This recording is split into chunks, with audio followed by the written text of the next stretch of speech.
We have been doing a series just after the first of the year. Just the new year, new me. The real change that lasts. How many wants lasting change? Not. You're tired of the quick little change that doesn't last and spurts of change that has no real meaning or purpose.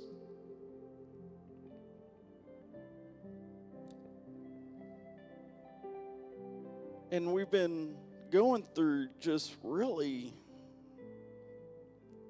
one bit in John chapter 15. Those last words really that Jesus has given his disciples. I mean, it's, if you read it, he's already told Judas, go do what you're going to do. He's told Peter, you're going to deny me. He's left the upper room where they had the Last Supper, and he's on his way to the Garden of Gethsemane, and disciples following him, and he's speaking to them again,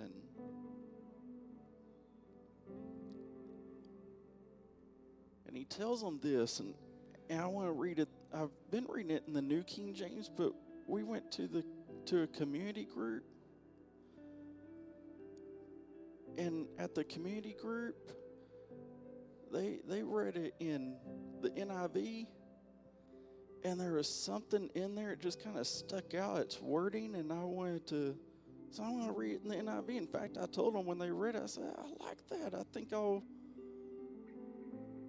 I'll read it out this next time,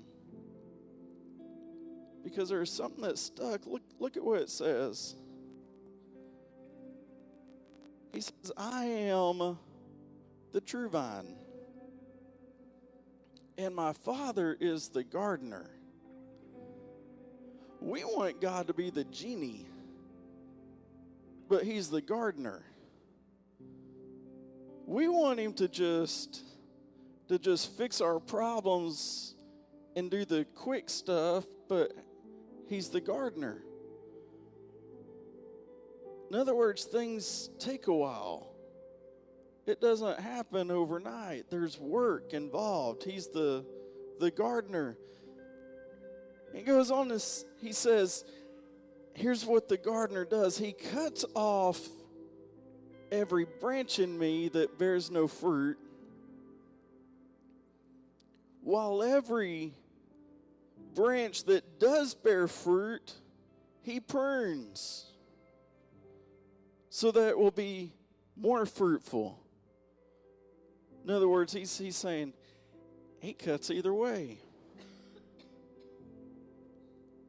Ouch. If it doesn't bear fruit, he cuts it off. If it does, cuts it anyway. He says, you are already clean because of the word I have spoken to you. So remain in me. I like that. As I also remain in you. No branch can bear fruit by itself. It must remain in the vine. Neither can you bear fruit unless you remain in me. I am the vine. You are the branches. If you remain in me and I in you, you will bear much fruit. You will. Do you catch that? You will. You will. You can't help it. You will bear fruit. Much fruit. But apart from me, you can do nothing. if you do not remain in me, you are like a branch that is thrown away and withers. Such branches are picked up, thrown into the fire and burned. But if you remain in me, and my words remain in you, ask whatever you wish, and it will be done for you. This is to my Father's glory, that you bear much fruit, showing yourselves to be my disciples. It's to my Father's glory that you bear much fruit. And I know I've talked a little bit as we've gone through this, and I started out that real lasting change is that more of the same. In other words, it's remaining in Him, who is the same yesterday, today, and forever. And that real change doesn't happen in my life if I'm wishy-washy with Him. I've got to remain and abide in Him.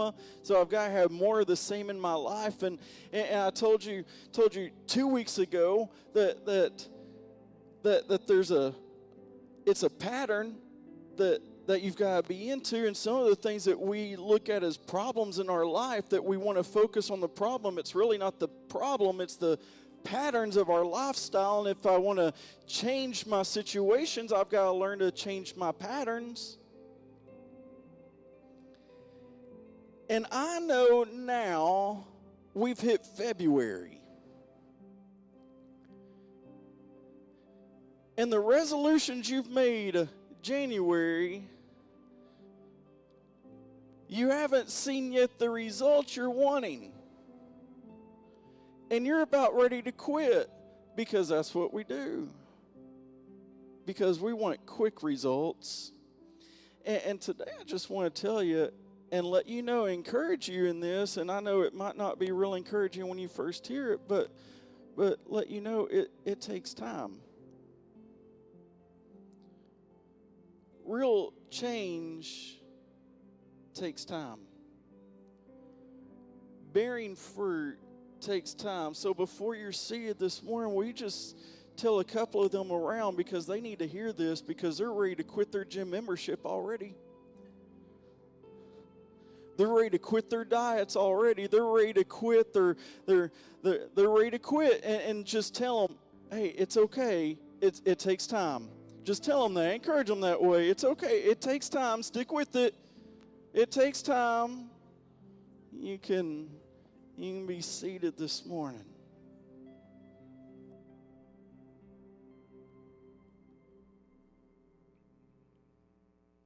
It takes some time. How many of you know that? We all want quick results. But lasting change takes time. It takes time in your life. And what Jesus is trying to get through to his disciples and let them know, if you read it, I mean, he's not being just quick with it. He's letting them know this is a process. And if you want to bear fruit in your life, you have to remain in me. And he says it time and time and time again. I mean, did you just catch how many times he said, remain in me, remain in me, remain in me? And he's describing not a quick process, he's describing a long range of time. He's going through it as how a vine and the branches will grow out of the vine. And branches will, over time, begin to develop some fruit. And you have a gardener in the process that's cutting away and managing and cultivating and working. It takes time. In fact, what he's describing is I know that you're after, we long for real-time results, quick results, right? I mean, my goodness, we work out to 6-minute abs as a best-selling thing. Because I don't have time for 7 minutes. And I want to see my results in a week. And if I don't see results in a week, it ain't working, because I want real-time results in the things I do. I want to see fruit happen immediately. But what Jesus is describing is God is more into long-lasting fruitfulness. He's not into the quick stuff. He's not into this short results.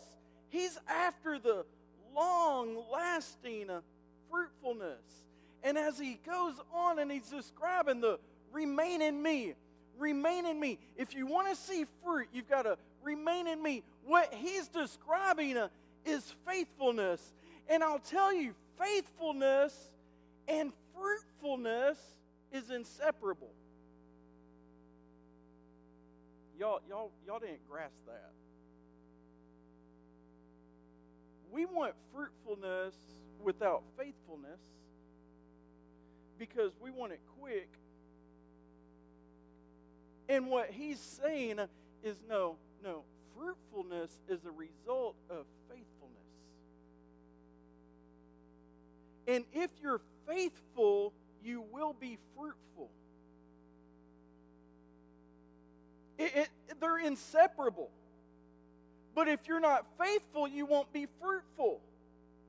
You can't expect the fruit if you're not faithful in me. If you don't remain in me, if you don't abide in me, if you don't stay connected to me, if you get out of the ruts of faithfulness with me, you'll never be fruitful. But if you are faithful, you will be fruitful. They're together. And the problem is that it happens with something that we hate to hear. It's going to take time. How many love to hear that? We all want to be fruitful, but I want my fruit now. I don't want to, we live in a world, we don't want to plant, we want to shop.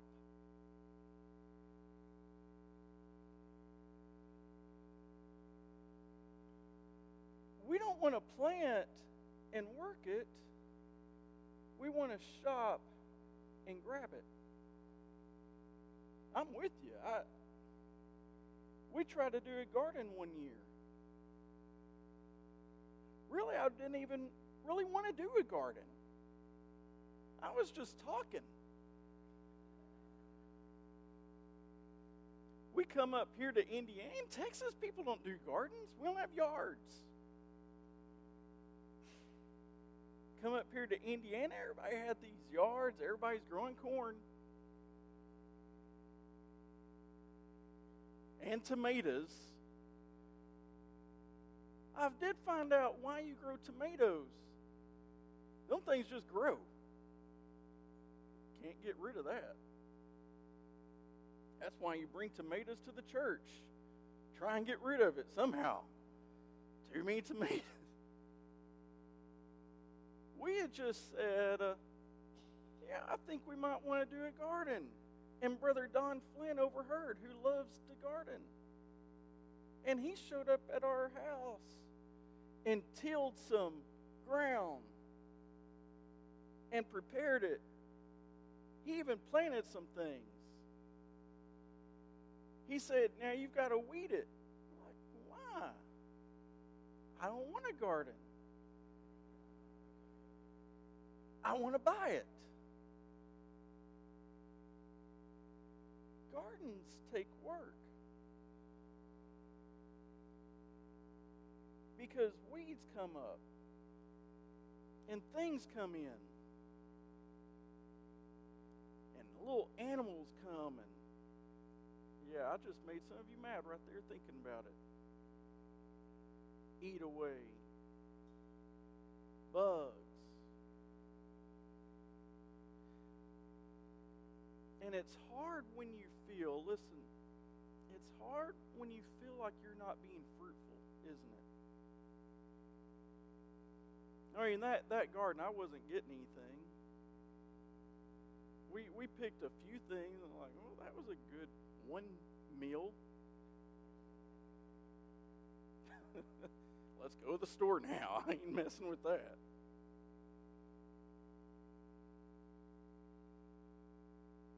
When he planted it, we kept looking at first a lot.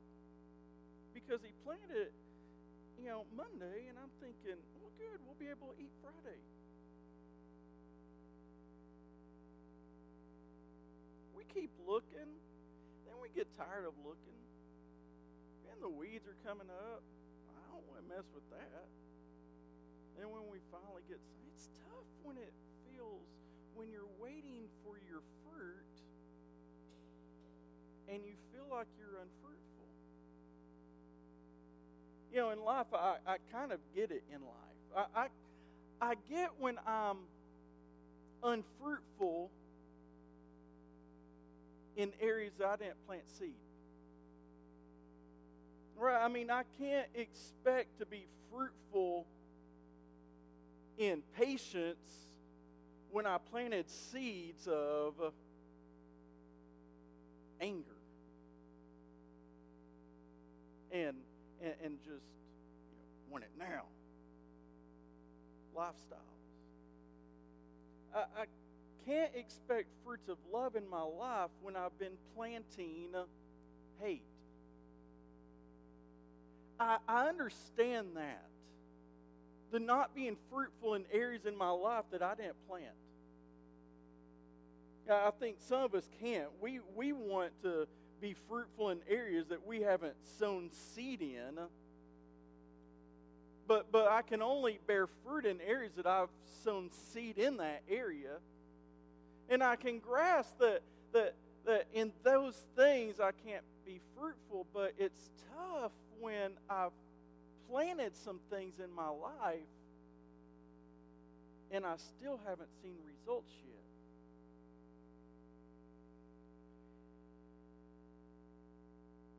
And I just want to tell you, it takes time. It will happen. It just takes time. It doesn't happen overnight. Just stay with it. It will happen, I promise you. It will happen. It just takes some time. And I grasp it because we all want to be fruitful. Right? I mean, there's a desire within all of us to be fruitful. We're born with that desire. I mean, it come from the very beginning. I think it kind of come with whenever God made Adam and Eve. Remember, He instructed them after He created them with these words, be fruitful and multiply. For mankind, that was His words. He blessed them and said, now go out and be fruitful and multiply. So there's something within us to be fruitful. We gauge it off of multiplication, don't we? Because that's what we go with. We gauge it off of it. So we want this year to be better than last year. And if last year was harder than the year before, then it wasn't a fruitful year. And we gauge our results off of things sometimes. That's why when we gauge it off of results, this is what I've been struggling with in my life, and it's been hard for me because I always gauge my fruitfulness off of what I'm grabbing and getting. I think, well, God, maybe I've got to change some things because I know I've been faithful. Why haven't I seen something yet? Because there's certain seasons that are more fruitful than others. And it's tough when I'm going through life and I'm doing what I'm supposed to do. I'm being faithful, but I haven't seen my fruit yet. And since we gauge our fruitfulness off of results, this is where it gets tough. Because if you look at that second verse again, watch, it says, He cuts off every branch in me that bears no fruit. I get that. That I grasp. But He doesn't stop cutting. I get that He's going to cut some things off of me that hasn't been fruitful. Right? Come on. I get that He goes away cutting things in my life that don't need to be there. Cutting things out that are bearing no fruit whatsoever. I grasp that. What I have a hard time with, especially when I want to see results in my life and I want to see fruit in my life, what I have a hard time with is that next bit, that while every branch that does bear fruit, He prunes so that it will be even more fruitful. I love the more fruitful. What I don't like is that in order to do that, He's cutting areas in my life that I thought were already fruitful. Oh, now. Things that I've been doing the right thing. I've been faithful in it. I've seen some fruit begin to come out of it. And He comes by and He just cuts away. He cuts me if it's good. He cuts me if it's bad. Either way, He's cutting. He's cutting off if it's not bearing anything. He's cutting off if it is bearing stuff. He's just cutting away. And that's where I have a hard time with, is when I've seen fruit in my life, and then all of a sudden it comes by, and what I thought was being fruitful, all of a sudden comes by and it's being cut away here and cut away there, and I don't have anything to show for it. And that's the hard place. I watched Brother Don Flynn. The first couple of seasons while we were here, he loves to, I think he's in Florida now because things grow there in the winter. He loves for things to grow. Gets springtime, he comes back. Cheater. He's watching now. And yeah, that's right to him. In Florida, you're cheating it, Brother Don. Comes back when it's spring, summer, just so his gardens will grow. Time for fall, winter. I'm out of here. Go watch. I've watched him the first couple of. We have some rose bushes here at our church, and in springtime, them things will just start to kind of bloom. They're looking good, I think. Looking at the roses as they come out after the winter, it's looking full and pretty. And then I'll show up the next day and Don would have been here. And he cuts them back to nothing. And it looks awful. Hey, you know what I'm talking about. looks like, man, our landscaping, we had roses out there. Now we've got dead sticks, it looks like, with a few thorns. And I think, man, he just blew it. He just killed those things. He destroyed those things. And I quit paying attention. And I quit watching. I was mad at what he did. And then you come up. Don't know when it happened because I wasn't even paying attention. And you look later, and those roses are fuller and have bloomed more, and the rose bushes look prettier, and they're producing more roses than they were before. See where it gets frustrating in life is I seem to do the right thing. I'm bearing some fruit.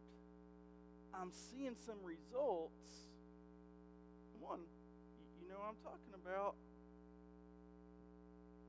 And then God comes by and he cuts. And he cuts. And he cuts. And you start to think, he's trying to kill me. I thought I was being fruitful. Now I've got nothing to show for it. Now I don't even feel like I'm fruitful. I feel like I'm broken.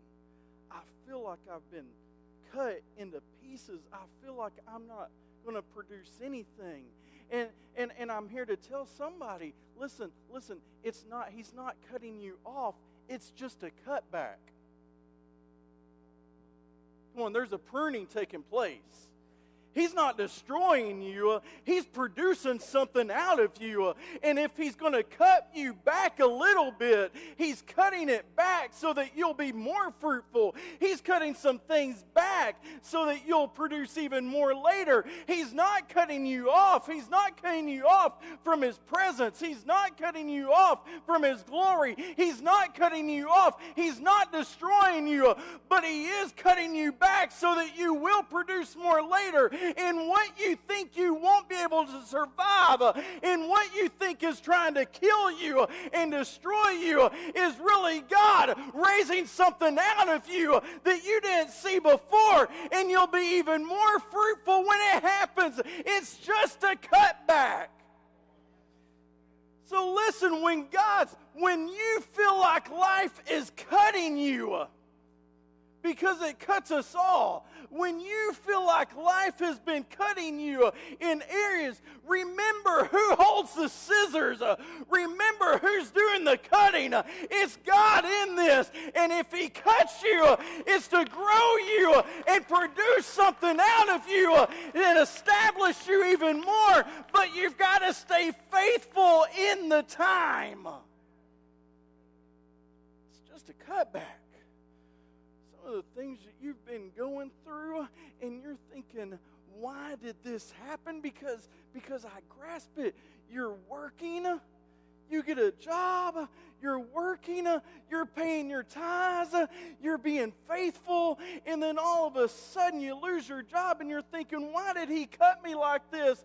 But then if you'll be faithful and you'll watch, he'll produce something else, and a better job comes along because it wasn't a cut off, it was a cutback, and he's wanting to produce something better in you. And it's hard to grasp. It's hard to understand the process of the cutting. So I've learned in my life, I can't be the gardener. And there's good reason for it. I don't know what to cut and what to keep. I don't really grasp that. I mean, it's hard enough. Listen, it's hard enough just to determine good and evil.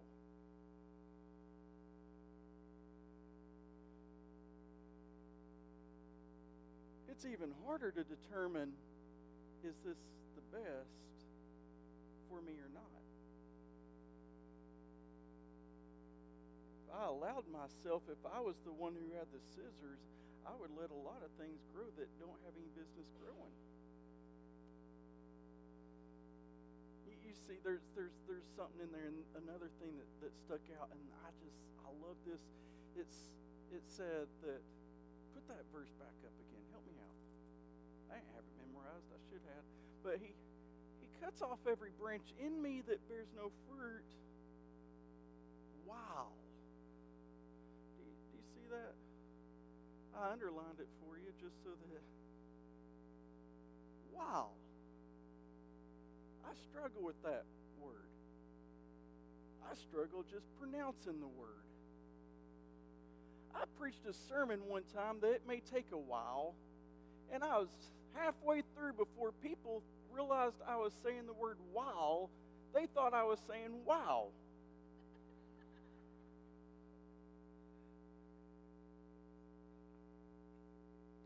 Listen, I'm not saying wow. From here on out, if you hear it, just assume there's an L in there. Wow. Wow. Wow. I'm trying to just pronounce it. Wow.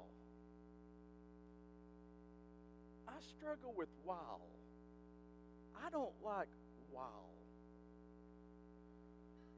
Part of it, listen, part of it is wow can mean a few different things. It really can. Like in Hebrews, or not Hebrews, it might be Hebrews. In Hebrews, when he's talking and he says, yeah, thanks. For yet a little while, I started doing a word search on these, picking out verses with it. For yet a little while, and he who is coming, he who is coming will come and will not tarry. Speaking of Christ's return, and that sounds good and that gets excited until I begin to think, I don't think God's little while is the same as my little while.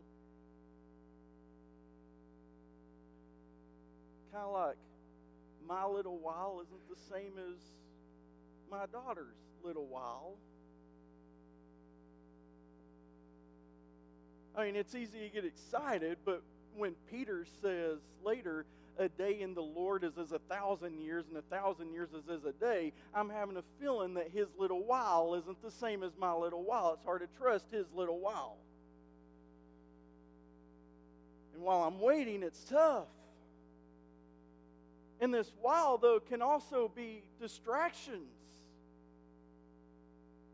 I mean, it's doing this while I've got to do this, and this world can be tough of the whiles in our life. And Jesus is saying the Father comes, and while he's cutting here, he's not letting alone this, and he'll cut over here, and he'll prune, and it's hard to manage what needs to happen because I have a hard time determining what's worth my while. That's the tough things.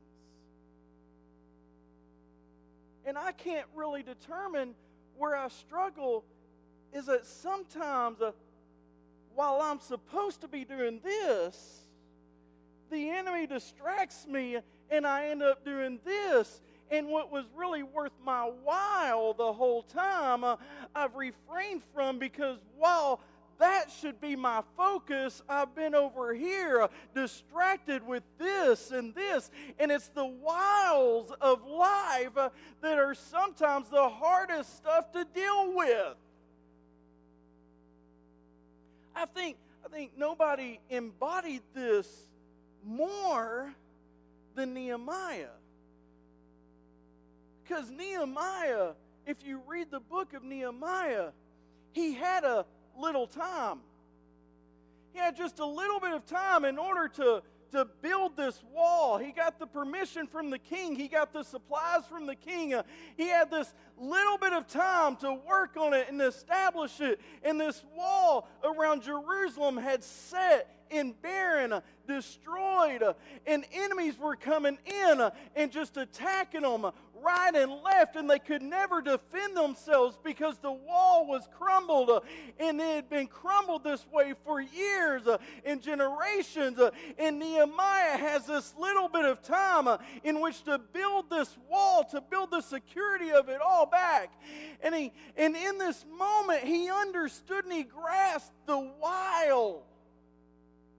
In fact, it describes it that he set up because the enemies would come and try and attack them while they were building the wall. So Nehemiah said, we're going to have two different crews. We'll have one building, and we'll have some others guarding. And I want those even building to have a sword by them, so that when the enemy attacks, you defend. When the enemy retreats, you build. So while this is happening, it doesn't take me away from this, so I still build. He understood what was worth his while. So when the enemy couldn't defeat them, they tried to distract him. And they sent a message to Nehemiah. And they said, why don't you come and talk with us? Just you. Come and talk to us in the valley of Oh No. Y'all have been there, haven't you? Oh no, this ain't good. Anytime you get off the wall, it's oh no. This was Nehemiah's response. Watch. He said, so he sent a message back. He didn't even go see them. He just sent a messenger back to them saying, I'm doing a great work where I'm at. So I cannot come down to where you are. And I love this. Why should the work cease while I leave it and go down to you? See, some of you, your biggest problems last year is you left the wall, the work, your purpose, to go down to somebody else into your own nose. And you wonder why I haven't been as fruitful as I wanted to be. Because while you were supposed to be doing this, you did this. You lost what was really worth your while. The real question has to be, the real focus. Is this worth my while? Is this worth it? Listen, marriages fall apart because they lost sight of what was worth their while. And while they should have been focusing on their marriage, they focused on a career, a hobby. Some of you've lost kids because while you should have been raising them, you were scrolling.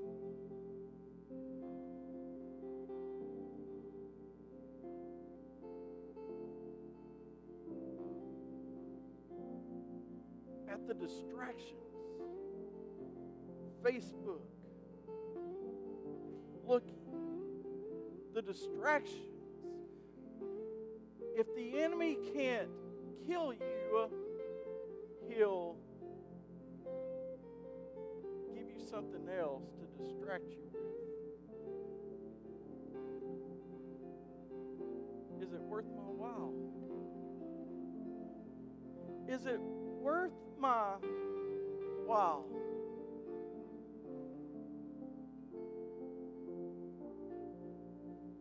But I've learned, listen, it's so hard to gauge it. So I love what Jesus is telling. He's saying, look, your job is to remain in me. If you remain in me, my Father will cut out what's not worth your while. He'll cut off some stuff that doesn't need to be. And you just got to allow Him to cut.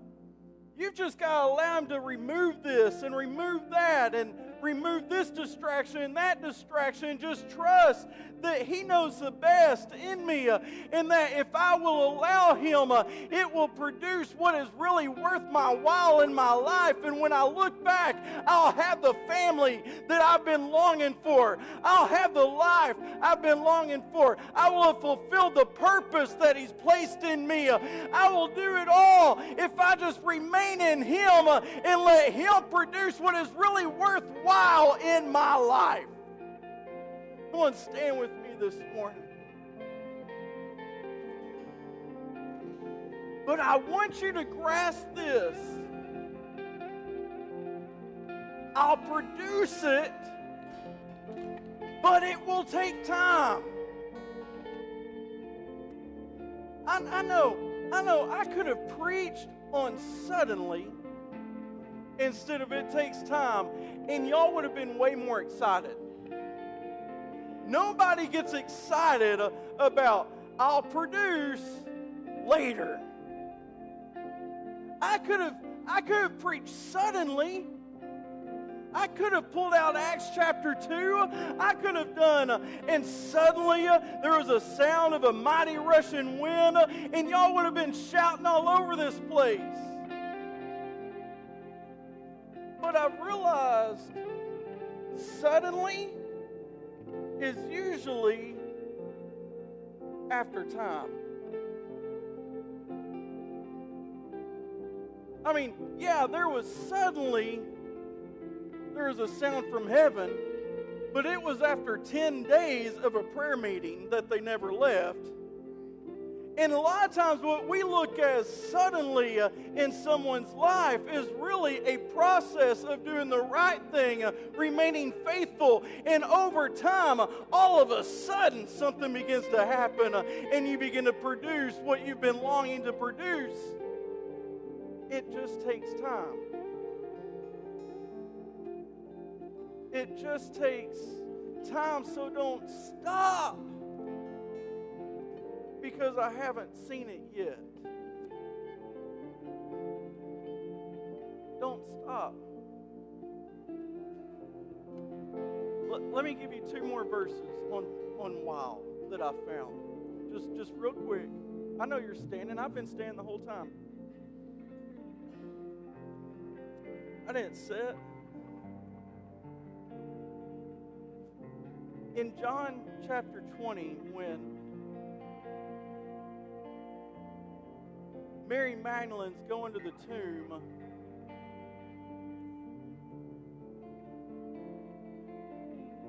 of Jesus who is dead, her hope's gone. It said this to describe the resurrection. John puts this in there to start off the chapter of his resurrection. He says, now, on the first day of the week, Mary Magdalene went to the tomb early. Wow. It was still dark. Wow. It was still dark. And saw that the stone had been rolled away. And I tell you, real faith? Real faithfulness? Real faith takes place while it's dark.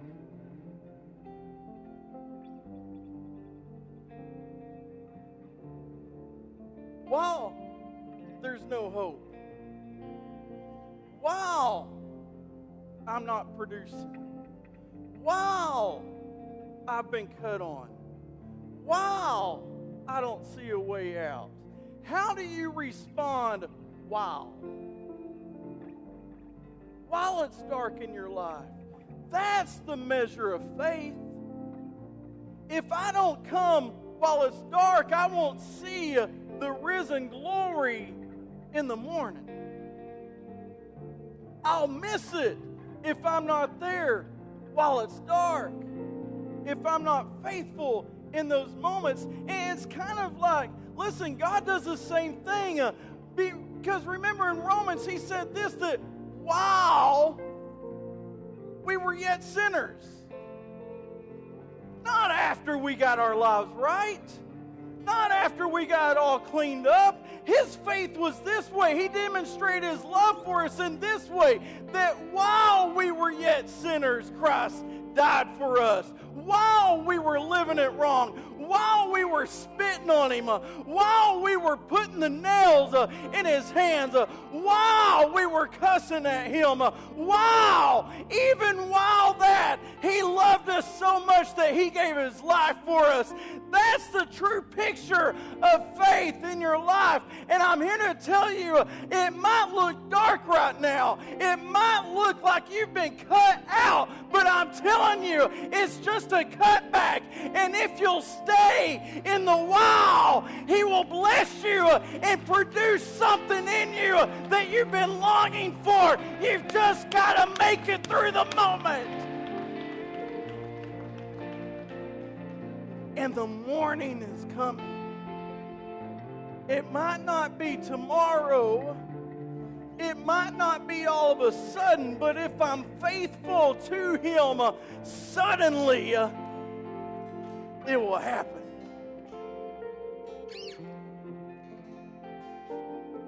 I want our prayer partners to come this morning. Man, I just feel in this place, somebody, you've been on the verge of quitting and giving up. You faced some stuff, and the enemy has even lied to you and told you God's cutting you off, but he's really not cutting you off. He's just cutting you back to produce something later. What he's really doing is cutting things out of you that's not worth your while.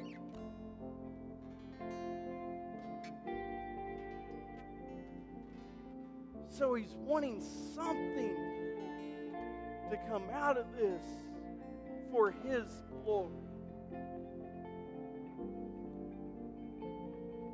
And we're going to worship just one more time.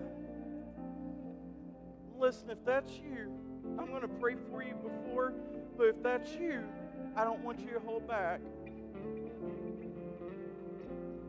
Even if you're saying, Pastor, I've been almost quitting. I've been on the verge. I've been thinking I should have seen something by now. And I don't think it's working. In fact, it feels like my life's gotten a little worse because he's cutting.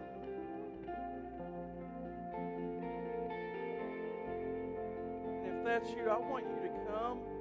Let one of these pray with you, encourage you, and you stay faithful and let him produce what he's longing to produce. Father, right now, God, you know what you're doing. You are the faithful gardener.